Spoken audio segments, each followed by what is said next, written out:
Messieurs, dames, bonjour. Monsieur Ducos, nous allons commencer le cours sur les analyses techniques dans quelques instants. Tout d'abord, petite question d'usage. Est-ce que vous m'entendez? Est-ce que vous voyez bien mon écran avec ici l'avertissement sur les risques? Normalement, vous avez un chat sur le côté en haut à droite de votre écran. Vous permet, avec une flèche rouge ou un trait rouge, qui vous permet d'accéder au chat. Alors, n'hésitez pas à me répondre pour me dire que vous avez bien le son et l'image. Moi, ça me permettra d'être sûr que je ne parle pas tout seul. Donc, n'hésitez pas à me répondre. Normalement, je vous ai envoyé un petit message juste avant pour peut-être situer un peu mieux le chat. En haut à droite de votre écran. Personne pour le moment trouve ce chat. Ce serait bien que vous le trouviez, parce que pendant le cours, si vous avez des questions, ça sera par là que vous pourriez poser vos questions.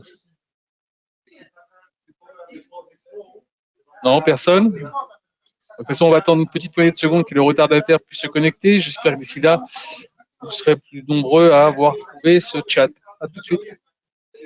J'ai juste besoin d'un OK, tout est bon, son image. Bon, je vais partir du principe que tout le monde m'entend et tout le monde me voit. Hein, je le répète encore une fois, c'est sur le côté en haut à droite de votre écran que vous pouvez accéder au chat. Donc, j'espère que vous le trouverez pendant le cours. Alors, je vais faire OK, merci Patrick. Donc, ça c'est bon. Je supprime l'avertissement sur les risques et nous allons donc commencer le cours sur les outils d'analyse technique. Alors, qu'est-ce que c'est d'abord que les outils d'analyse technique? C'est une façon de pouvoir interpréter n'importe quel produit, que ce soit des actions, du forex ou des indices, peu importe, en mettant une application de quelques outils à notre disposition, essayer de deviner ce que pourrait faire, dans quel sens pourrait évoluer ce produit grâce aux data que nous avons sur ce dit produit. D'accord? Donc, on va prendre un exemple. Tiens, Patrick, vu que tu as répondu en premier, est-ce que tu as envie qu'on travaille sur un produit en particulier? Du gold, d'un indice, un forex, quelque chose? N'hésite pas à répondre. On essaiera de faire l'explication sur ton produit. Non? Pas une envie particulière? Alors, si vous n'avez pas d'inconvénients, on va rester, on va prendre un indice parce que je pense que c'est intéressant. Et on va aller sur l'US Tech 100, d'accord, c'est-à-dire le Nasdaq. On fait ouvrir graphique. J'ouvre le graphique du Nasdaq. D'accord. Là, je fais un clic droit dedans. Je fais propriété. Et là, je reparamètre rapidement pour vous montrer un peu comment on fait en même temps. L'arrière-plan, moi, je le mets ici en kaki. Le texte en noir. Voilà. La grille, je la mets ici en kaki, comme ça, elle disparaît. La barre haussière en bleu. La barre baissière ici en rouge. La barre ici, la bougie haussière, le même bleu. Et la bougie baissière, le même rouge. Le reste, on ne touche pas, je fais juste OK, et voilà. Maintenant, ici, en appuyant sur le petit triangle, j'ai le cours. Quand j'ai vu ça, maintenant, je grossis un peu le trait, je m'aperçois que je suis en bâtonnet, je vais me mettre ici en candlestick. Vous avez trois types de graphiques, bâtonnet, candlestick, courbe. Nous, on travaille en règle générale à 90% avec des bâtonnets. Quand vous avez fait ça, maintenant, vous mettez ça en daily, c'est-à-dire que chaque bougie représente une unité de temps. Vous avez de la minute jusqu'au mois. Nous, on va se mettre en daily pour avoir une visu un peu plus intéressante. J'écarte le graphique ici du bord droit. Donc maintenant, on a ici la possibilité de voir un peu mieux notre graphique. OK. Et il reste, maintenant qu'on a fait ça, et on commence toujours par là, on commence par mettre les couloirs c'est-à-dire les couloirs qui sont actifs et les résistances et les supports. Comment on met un couloir? C'est très simple. Vous allez ici, il y a marqué ici, dessiner un canal équidistant. Donc, c'est ici. Vous allez voir maintenant que sur ma souris, maintenant que j'ai cliqué dessus, j'ai deux petites barres parallèles. Voilà. Je prends ici, par exemple, voilà. Voilà. Vous voyez là, ici, il y a trois carrés. C'est pour la pente. Donc, je mets ici, mes trois sommets. Voilà. Ici, on va essayer d'agrandir un petit peu pour avoir un peu mieux. J'ai un problème avec mon écran, c'est pas grave. Et ici, c'est pour la parallèle. Alors moi, je redescends. Alors, je peux la prendre ici, bien sûr. C'est ce qu'on va faire. Donc, on a un couloir bien dessiné ici qui se met en place. Et on pourrait, si vous voulez, rajouter, on va d'ailleurs le faire avec ça, on va rajouter ici une autre petite droite qui sera en fait une intermédiaire. Voilà. Voilà. Donc là, vous avez un couloir principal, vous avez un autre couloir ici, parce qu'on a une sorte de marché qui s'est un peu restreint en termes de volatilité, même si ça monte. Vous voyez que les variations sont quand même très, très, très limitées. Vous voyez, on fait des petits allers-retours depuis un petit moment. D'ailleurs, maintenant, on va mettre ici des résistances et des supports, et vous allez vous apercevoir que là, voilà, on va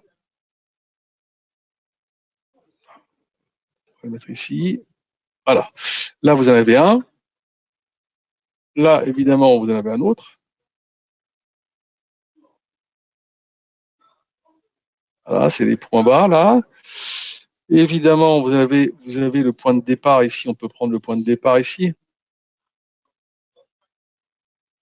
Qu'est-ce qui se passe avec le PC, là? Voilà, vous avez un là. Et on va prendre ici aussi celui-là, qui me paraît assez intéressant. On va le mettre ici. On ne va pas rajouter beaucoup plus. Et je vais vous expliquer pourquoi. Parce que tout à l'heure, on va utiliser Fibonacci. Et vous allez voir qu'à Fibonacci, une bonne partie des supports et résistances que nous avons mis en place, bon, seront pris en compte par Fibonacci. Donc là, je le fais par tâtonnement, juste pour vous montrer comment on peut les deviner. Dans les points ici, les points de support, ce sont là les points ici, les points ici, en haut. Alors, on pourrait prendre des intermédiaires, évidemment, hein, ici ou d'autres, mais pour l'instant, on va rester sur cela.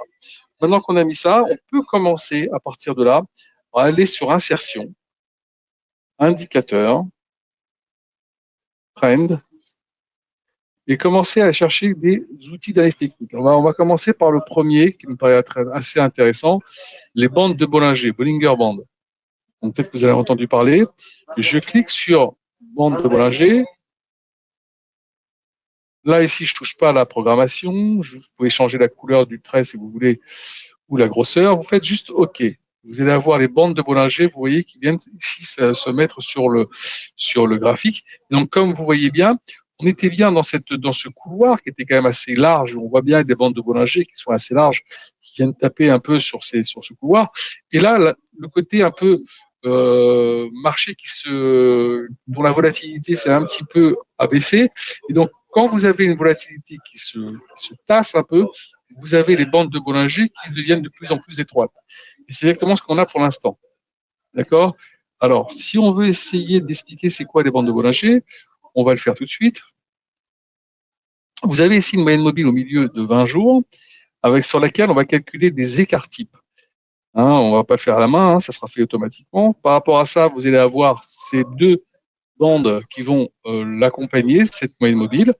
Et généralement, quand on vient taper le haut de la bande de Bollinger, on a des petits retours. Et quand on vient taper le bas de la bande de Bollinger, on a des retours inverses. Ça se vérifie quasiment à 70-75% des fois. Donc, ça peut vous donner une bonne indication. Ça ne se lit pas seul, ça ne se lit jamais seul. Donc, vous le mettez avec les autres outils que nous allons mettre en place. D'accord?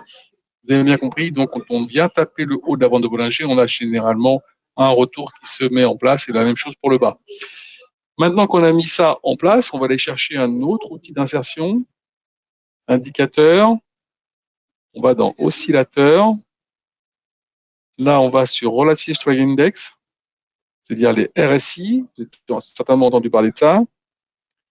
Touche pas à la programmation, encore une fois, à la couleur du trait ou de la grosseur du trait. Hop, voilà. Et là, maintenant, on va baisser ici pour pas prendre trop de place, parce qu'on va avoir besoin d'autres éléments qui vont venir se mettre sur le graphique. Alors, qu'est-ce que c'est que les RSI? En fait, c'est un rapport entre les moyennes des hausses et les moyennes des baisses des 14 derniers jours qui vont vous donner ce petit graphique qui va osciller entre 0 et 100. Donc, comment ça se lit? Quand on est près des 70 au-dessus, marché en surachat. Quand on est près des 30 ou en dessous, marché en survente. Et donc, comme vous voyez, pour l'instant, on est plutôt vers le haut du marché, mais sans vraiment venir titiller les 70. Pour l'instant, on est à 57. Et si on regarde bien, on va tout de suite faire un encadrement. Ces dernières semaines, voire ces derniers mois, depuis le mois de juillet, on est rarement parti au-dessus des 70. Hein. On est venu taper ici 68, mais sinon, on est quasiment tout le temps en dessous des 68, c'est-à-dire plutôt ici à 64. On est pour l'instant à 58. Donc, vous pensez bien, 56, vous pensez bien qu'on est déjà sur un niveau qui pourrait être quasiment un point haut. Il y a longtemps qu'on n'a pas vu le point de 70 affiché. Maintenant, on va l'encadrer aussi en dessous et on va le restreindre un petit peu. Et vous voyez donc le bandeau dans lequel nous voyageons depuis un petit moment, et ça, c'est depuis quasiment le 10 septembre. Donc, ça fait que vous avez une volatilité, évidemment, qui s'est restreinte. Donc, vous surveillez ça. Si on venait à sortir par le haut ou casser vers le bas, ça pourrait être un signe d'accélération des marchés. Ça veut dire ici, on casserait ici pour venir chercher beaucoup plus bas. Ça sera vraiment un signe intéressant à surveiller. Qu'est-ce que je vais chercher maintenant? Je vais dans l'insertion, toujours indicateur. On descend toujours sur oscillateur. On va sur MACD. Je vous laisse le temps de regarder comment on y arrive. Voilà. Je clique dessus. Je ne change rien ici. On fait juste OK. Vous avez votre MACD qui va venir se mettre juste en bas. Alors, qu'est-ce que c'est que les MACD? Les MACD, c'est deux moyennes mobiles exponentielles de 12 et 26 jours qui vont vous donner ce petit graphique qui va se lire un petit peu, même très différemment, des moyennes mobiles classiques qu'on verra tout à l'heure. Donc ici, vous avez ici là les MACD et un signal. Si on est au-dessus du signal, marché haussier. Si on est passé en dessous, marché baissier. Là, vous voyez, on reste toujours en dessous du signal, mais à coller le signal. Vous voyez, donc on se cherche vraiment. Le marché, il est là, mais il n'arrive pas à accélérer à la baisse. Il n'arrive pas non plus à casser le signal pour aller chercher plus haut. On est vraiment dans un marché d'attente. Alors c'est un peu normal hein, avec les élections américaines qui arrivent la semaine prochaine. Encore une fois, des problèmes géopolitiques avec l'Iran qui a encore dit aujourd'hui qu'ils allaient taper dans les prochains jours, encore une fois, de façon exceptionnelle, ils ont dit. Donc attendons ce qui va se passer. Ça peut être assez intéressant de voir les prochains jours. Alors juste avant les élections américaines, on peut imaginer que ça peut poser beaucoup de problèmes aux différents candidats. Donc pour l'instant, Trump est donné gagnant. On verra bien ce qui se passe d'ici là. Donc pour l'instant, on a un marché comme toujours dans cette position. On va aller chercher donc encore un autre outil pour voir si celui-ci peut nous donner encore une autre indication majeure, toujours dans oscillateur. Et là, on va dans les stochastiques oscillateurs. Là, je clique ici. Je touche à rien ici à la programmation. Je fais juste OK. Et là, vous avez vos stochastiques qui viennent se mettre sur votre graphique. Alors pour gagner un peu de place, vous baissez un peu ça, pas que le graphique soit mangé complètement, voilà.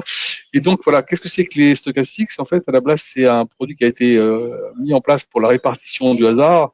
Et c'est un économiste du nom de George Lane qui l'a appliqué sur IBM, qui depuis maintenant, l'ensemble des traders utilisent ce produit pour pouvoir essayer d'avoir une lecture d'un peu complémentaire des autres instruments.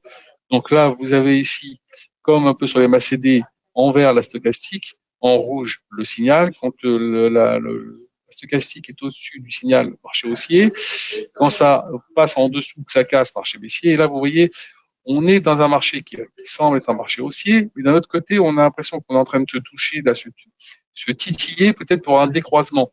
Donc, on ne sait pas trop. Voilà, on ne sait pas trop, il peut se passer tout n'importe quoi. C'est pour ça que on voit bien, c'est un gros point d'interrogation ici et là. D'accord? On continue. Maintenant, tout à l'heure, je vous ai parlé de Fibonacci. Donc, on va chercher tout de suite Fibonacci ici. Là, je peux cliquer dessus. Quand je clique dessus, vous voyez, j'ai vraiment des petites parallèles horizontales. Je prends le départ ici du trend. Je laisse mon clic gauche enfoncé. Je vais chercher le point haut. D'accord? Et là, vous allez vous apercevoir évidemment que ce point-là disparaît. Attendez une petite seconde. Hop, hop. Voilà. On peut supprimer celle-là. On peut supprimer celle-ci, évidemment. Voilà. Celle-ci, ouais, on va dire qu'elle est quasiment concomitante avec les autres. Celle-là, on va l'enlever aussi. Voilà. Celle-là, on va la laisser. Par contre, c'est l'intermédiaire, on va la laisser. Donc, d'accord, vous avez maintenant ici tous les retracements possibles sur votre graphique. Qui veut dire que si par hasard on venait à redescendre, quels seraient les objectifs de rechercher par les marchés. Donc ici, vous avez un retracement en 23,6, le retracement 38,2, et voilà. Donc vous savez ce qui pourrait se passer dans le cas d'un retournement de ce marché où le marché pourrait faire des petites pauses, si j'ose dire. Donc maintenant, tout à l'heure, je vous ai parlé des MACD avec les moyennes mobiles exponentielles. Nous allons chercher maintenant tout de suite les moyennes mobiles classiques. Et là, vous êtes dans insertion, indicateur, trend, et vous allez sur moving average. Alors, il y en a trois essentiels qu'il faut regarder. C'est d'abord la 50 jours, on va la laisser dans le jaune. Là, voilà, elle vient se mettre ici. Donc, vous voyez, elle vient quasiment titiller le 23,6 de retracement. D'accord, il y a longtemps qu'on n'a pas cassé cette moyenne mobile d'ailleurs. On voit bien, on est resté un petit peu au-dessus. Ça fait depuis le mois de septembre qu'on est passé au-dessus de cette moyenne mobile, qu'on reste bien positionné. On continue à aller chercher ici indicateur, trend, moving average. On va aller chercher maintenant la moyenne mobile des 100 jours. On va lui mettre évidemment une autre couleur. Voilà, on va lui mettre, je sais pas moi, un bleu ciel, très bien, je pense. Ça peut être pas mal. Alors, voilà, on est juste un petit peu en dessous, vous voyez, juste un tout petit peu en dessous de la moyenne mobile, ici. Et maintenant, la dernière, qui donne un peu, on va dire, un truc long terme pour savoir un peu où on se trouve, c'est la 200 jours. Alors, voilà. Petite lenteur de mon écran, ça arrive. On va y mettre une couleur un peu plus, voilà. Je crois que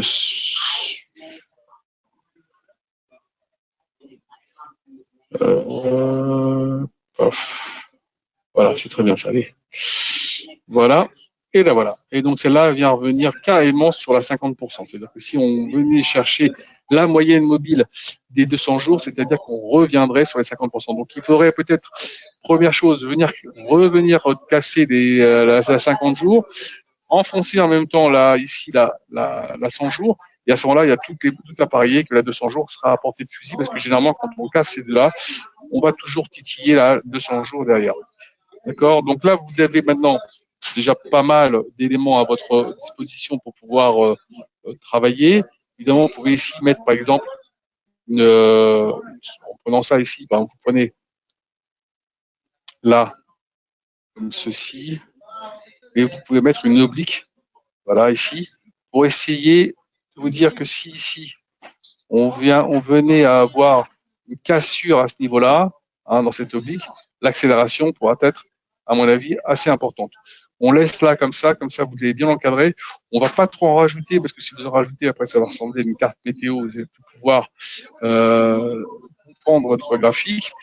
Vous avez évidemment énormément d'autres produits à votre disposition que vous pourrez trouver ici dans Insertion, comme Ishimoku pour ceux qui ont envie de travailler avec Ishimoku.